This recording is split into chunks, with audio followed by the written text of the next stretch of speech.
안녕하세요. 팩트박스 TV입니다. 오늘은 안타까운 소식을 전해드려야 할 것 같습니다.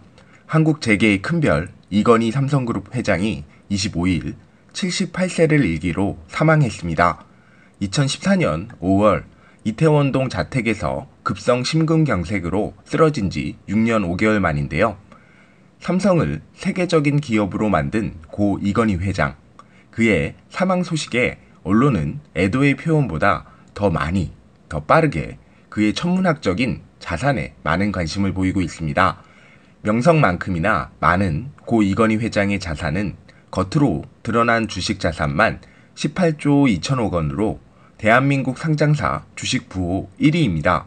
그는 수년간 병상에 누워 지내면서도 주식 부호 1위 자리를 지켰는데요.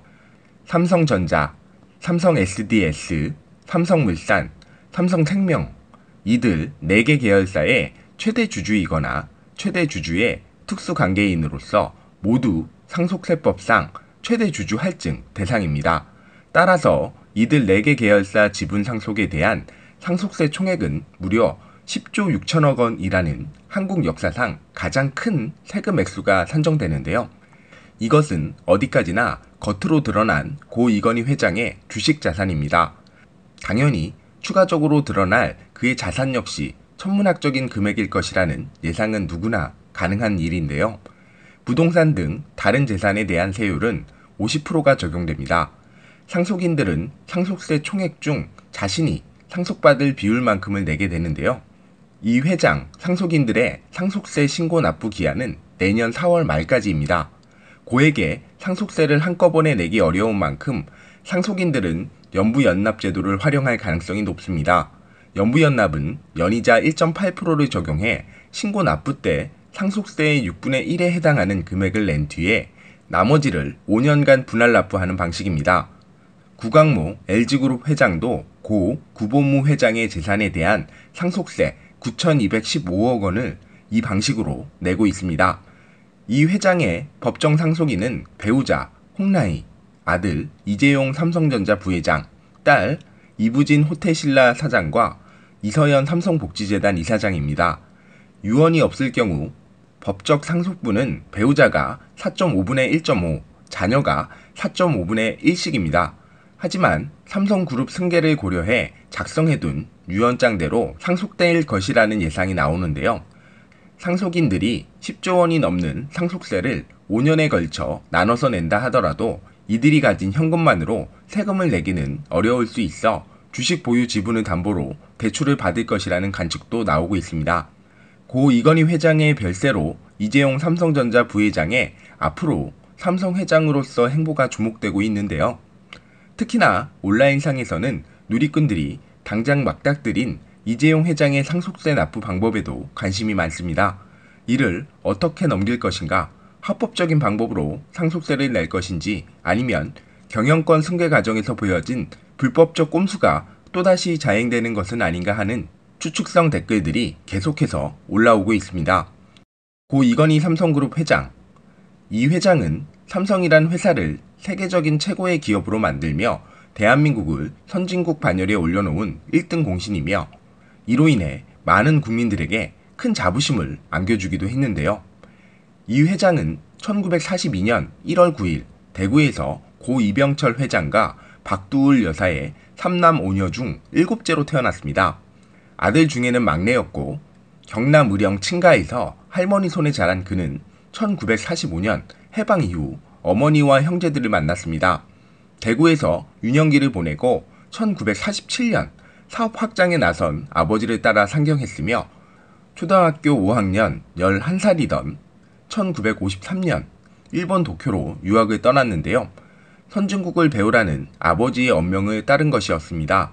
당시 첫째 형인 고 이맹희 전 제1비료 회장은 도쿄대학 농과대학에, 둘째 형인 고 이창희 세한미디어 회장은 와세다 대학을 다녔는데요.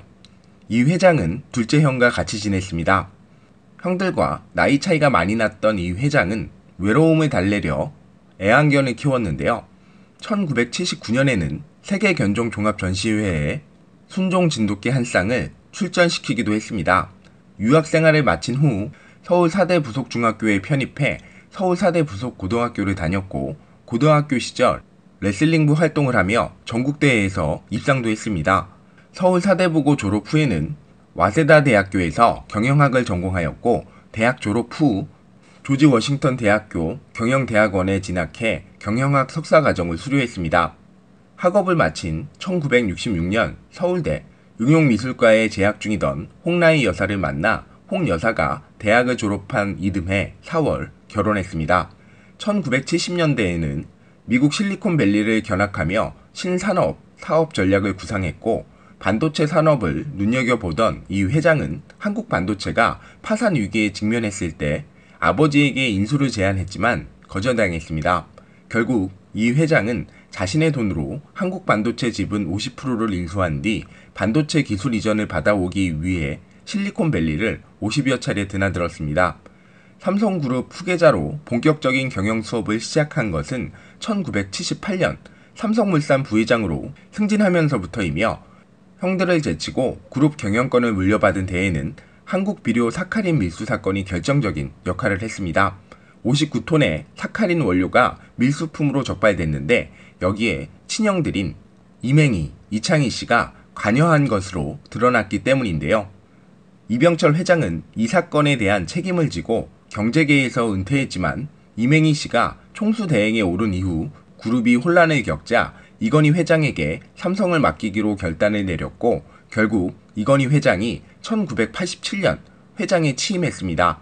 회장 취임 5년 차인 1993년 이 회장은 인간 중시와 기술 중시를 토대로 질 위주의 경영을 실천하는 삼성 신경영을 선언하고 경영에서 전 부분에 걸친 대대적인 혁신을 추진했습니다. 학력과 성별, 직종에 따른 불합리한 인사차별을 타파하는 열린 인사에 힘썼으며 사회공헌 활동도 기업에 주어진 또 다른 사명으로 여기고 이를 경영의 한 축으로 삼도록 했습니다.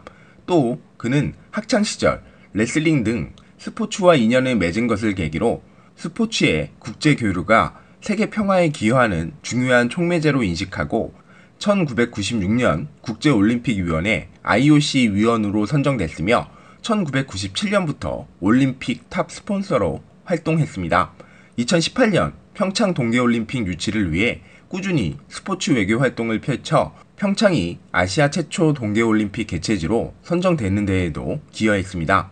하지만 글로벌 대표 기업으로 성장하면서 우여곡절도 많았는데요. 그는 삼성그룹 총수로서 숱한 정경유착과 비리 의혹에 시달렸으며 처음으로 검찰 조사를 받은 것은 1995년 노태우 전 대통령의 비자금 조성 사건에 연루되면서입니다. 그는 총 4회에 걸쳐 100억 원의 뇌물을 공여한 혐의로 징역 2년에 집행유예 3년을 선고받았고 이후 1997년 개천절 특사로 특별 사면됐습니다. 이 회장은 서면 조사 후 무혐의 처분을 받았습니다. 2007년에는 김용철 변호사가 비자금을 폭로해 2009년까지 4차례의 재판을 거쳤습니다. 또한 삼성 SDS 사채 발행 관련 227억 원의 손해를 끼친 혐의가 인정되어 징역 3년에 집행유예 5년, 벌금 1,100억 원을 확정받기도 했습니다. 이후 2009년 12월 31일자로 특별 사면됐으며 건강 문제가 생긴 것은 1990년대 후반이었는데요. 이 회장은 1999년 말부터 2000년 초 폐 부분에 림프암이 발병해 미국 앤더슨 암센터에서 수술과 치료를 받았지만 2014년 5월에는 급성 심근경색증으로 쓰러졌습니다. 결국 삼성서울병원으로 옮겨져 6년 5개월간 장기 입원 치료를 받았지만 병상에서 일어나지 못하고 2020년 10월 25일 타계했습니다. 고 이건희 회장은 삼성그룹을 세계적인 그룹으로 만들며 많은 업적을 남겼고 국익에 엄청난 기여를 한 대한민국 역사 속에서도 기업가로서 독보적인 인물이었습니다. 그 과정 속에 물론 많은 비리들도 연루되어 있지만 그가 남긴 열린 경영 철학과 삼성이란 재산은 많은 사람들 기억 속에 끝까지 남을 것입니다. 이상으로 마치겠습니다. 고인의 명복을 빕니다.